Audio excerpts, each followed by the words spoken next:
المديريه راه من ذاك الفيديو اليتيم راه مازال باقي الاخوان اصدقاء المديريه اللجنه المركزيه باقي كتسناو ديك لاشين يوتيوب ديروا فيها شي حاجه.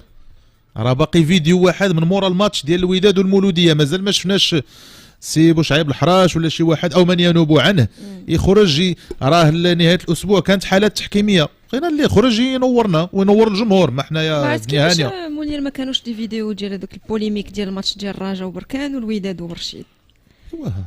المهم راه ها هي لاشين اللي بغيت تدخل راه باقي فيها فيديو. خرجوا بون ديكلاراسيون مع الزميله ديالنا دنيا سراج لا كنهضر انا على الموقف ديال المديريه، لان الموقف هو اللي غتخرج به الجمهور كامل.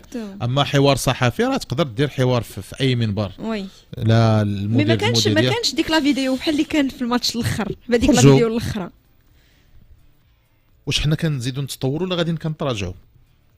شحال هذيك كنا كنعيبوا راه كان واحد اللقاء اسبوعي كان كيديروا يحيى حدقه مع الحاج القزاز وداك الشيء ودابا فينا هو ذاك اللقاء الاسبوعي ما بقيناش لقيناه حتى هو. الله يجازيكم بخير والله العظيم. علاش كنهضروا هذا الشيء؟ ما فخر الدين واش تتفق معايا؟ اي واحد دابا كيكتب شي تعاليق دوك الجماهير ديال الفرق اللي عندهم ديك نظريه المؤامره بهاد التصرفات اللي كيديروا هاد الناس كتفسحوا المجال لاي واحد. دابا اي واحد غيكتب شي حاجه غنقول له واش غنقول لك راه عندك الحق. كيفسحوا لك المجال فين اذا خرجتوا غادي تحدوا من هذاك الشيء. خرجوا تواصلوا مع الناس، خرجوا تواصلوا مع الناس. الوداد تستاهل صاروخ ابولو ماشي غير الطياره. ايوا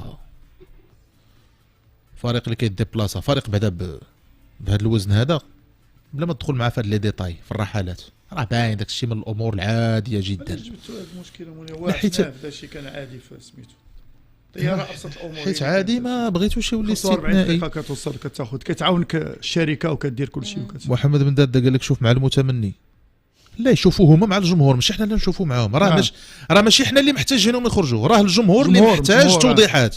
الله يهديكم اصاحبي.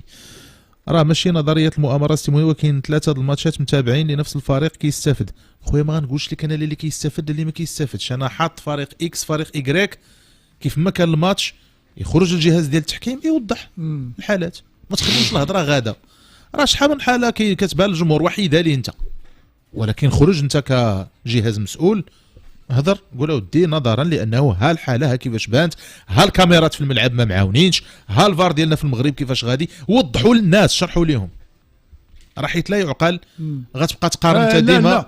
اذا كثروا الحالات غادي تولي مشكله. ودابا حنا داخلين غتولي مشاكل يعني لا غتولي مشاكل ايمن. والجمهور ما غتحيدش لا فخر الدين ديك غنشوف الفار عندنا حنا غنمشي للبريمير ليغ غنبدا نقارن. تشوف الناس الفار كي داير، ولكن سير شوف ملعب البشير والوضعيه والكاميرات وشحال باش خدامين وملاعب اخرى. خرجوا الناس وضحوا. ما تبقاوش راه حنا اول بلد من البلدان السباقه لاستخدام تقنيه الفار، وحددوا اش من فار خدمنا حنايا، واش بقواعده ولا بطريقتنا بامكانياتنا. خرجوا وضحوا للناس. سي فخر الدين تحياتي، تحليل رائع. حسن الله يبارك بن مازا الله يبارك فيك خويا، شكرا لك. ياسر قال لك هذاك اللقاء الاسبوعي خاصو لقاء اسبوعي. فينا هو لقيناه بعدا فينا هو. الله يلعن.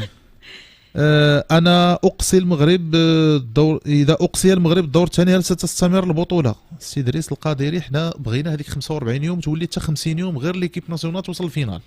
وديهاش من توصل الفينال. شوف خلينا غير وعادل فهمتي داكشي اللي كنتمناو. محمد بن داده مبروك، والموجه ينوبان عن المديريه، لا هما لا ينتميان للجهاز، ولكن كل واحد في المنابر اللي كيشتغل فيها راه كيدير مجهوداته الشخصيه بطريقه او باخرى، كيدير واحد الخدمه اللي كان خصها الجهاز هو اللي يديرها.